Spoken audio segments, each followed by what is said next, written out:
好來，鄉親啊，繼續來看南投草屯舉辦着鎮長杯無人機的腳球賽，全台灣有42支的隊伍來參加這場不是用腳踏的腳球賽。三人一組無人機的腳球比賽，看這選手操控無人機在半空中轉來轉去，透過團隊合作完成攻防的任務。我是被2場贏一場輸一場，那我覺得就是那個飛的時候就回半場回太多了，有一些參數要自己調，然後也可以更有信心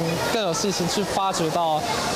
對手的弱點。頭一個草屯鎮長杯無人機的腳球比賽，有吸引來自台北、台中、南投、嘉義等42隊參加。像那種越級打怪的感覺，訓練學生的手眼協調能力。那對於飛行的機械原理呢，也能夠去涉獵。為了好比賽更加專業，主辦單位特別邀請國家級的裁判，嘛講透過基層比賽推動好科技教育，在南投定根。